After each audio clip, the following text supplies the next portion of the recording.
Hello YouTube, today we're going to be looking at Wuthering Waves endgame mode, the Tower of Adversity, and kind of comparing that to Genshin Impact's the Spiral Abyss.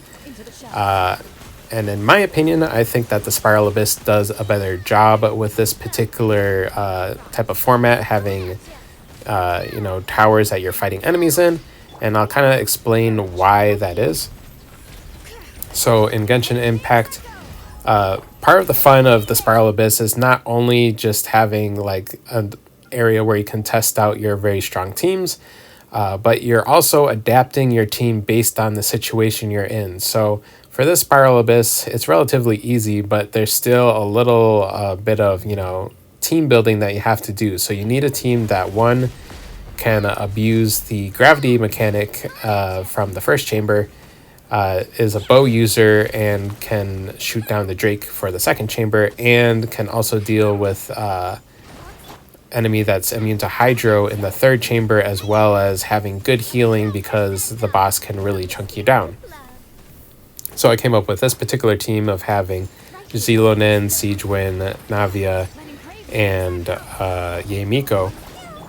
So this team has a lot of synergies going on, and they're not best in slot or anything, but it's good that I have so many characters available so that when I do run into a problem, I have many solutions for that problem, and I can choose the characters that I want to use in order to beat the chamber, and everyone's options are going to be different.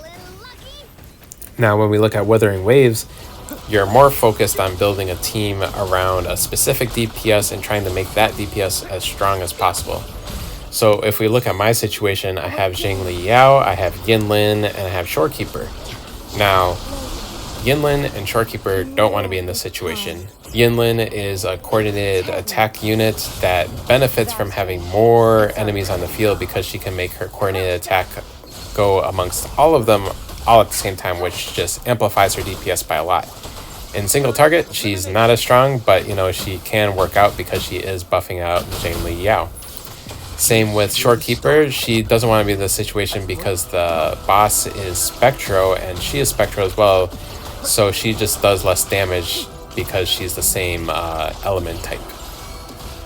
Now, because her buffs are so strong and she's buffing both Yinlin and Zhengli Yao, it does work out in the end, but it's like if I was doing it like Genshin Impact, I'd be building a team around, okay, this is a single target boss that moves around a lot. Maybe I would do something like Alto and Chixia because they can shoot it from a distance, and then whenever I stun it and get it up close, I can do Zhengli Yao because he's my main DPS and he can do a lot of damage.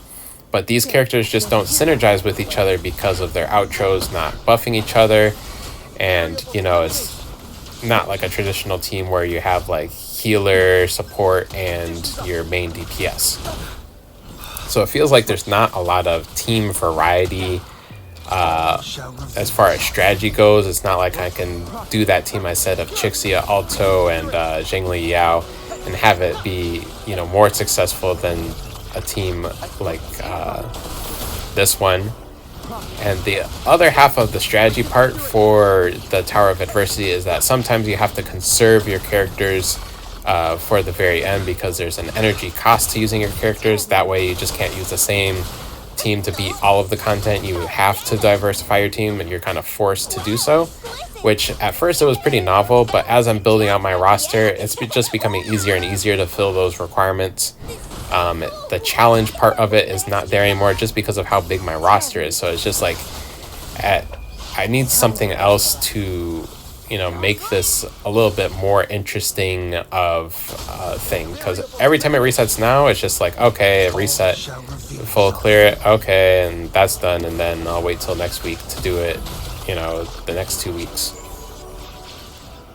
Now, I have good faith in Kuro Games to make a endgame mode in the future that will satisfy, what I'm actually looking for. They did try to do some things with the Tower of Adversity with this overdrive mode where they make the time a little bit longer, but they kind of made the restrictions even worse. So they have stuff that's like, okay, you want an electro unit, you want someone that does coordinated attacks, and you also want someone that does AoE damage. And you're like, okay, well, does that mean I just have to play Yinlin in this side? And then For a different size, like you want fusion damage, we want you to use your elemental skill a lot, and we want you to deal with AoE damage. It's like, oh, okay, you want me to use Chang-Li on this side, is what you're trying to tell me. So as much as it's trying to, be a little bit more difficult and, have some extra requirements, it's more so saying, okay, we want you to have these specific limited characters, rather than, okay, we want you to use your brain and try to figure out how to beat this, with what you got type of thing. I think if they lean more into the holograms, they had one event where you're just traversing the world, going around collecting chests, which were buffs, and then at the very end you had to fight monsters for a certain amount of time to create like a high score or something. That event was really fun because you're using like Wuthering Waves' strong point, which is like fast world traversal, and it reminds you of like Monster Hunter when you're like running around trying to find the monsters and stuff. You have like this really, fast traversal aspect. Well, I'm thinking about Monster Hunter Rise or whatever because that's the only version I've played of Monster Hunter. But if you look at Monster Hunter Rise, you can like really get across the map super fast with the wire bug and whatnot. So it feels exactly the same in Wuthering Waves. If they could have a system of like you're chasing a monster around the entire map, and then like you can bring it to like 3 or 4 different arenas to fight it for a little bit, and then it moves spots again. That would be like a cool kind of end game mode to go through. Just hunt down monsters or something, like have a weekly bounty or something. I think a system like that could be a cool end game system. So hopefully in the future they do, something along the lines of that. But as of right now, these are just my thoughts on comparing Wuthering Waves Tower of Adversity to Genshin Impact's Spiral Abyss, which I think Genshin does a better job with the Spiral Abyss, just based on, you're kind of preparing for the situation, and in Wuthering Waves, you're just trying to make your main DPS as strong as they can be. So what are your guys' thoughts? Let me know in the comments below.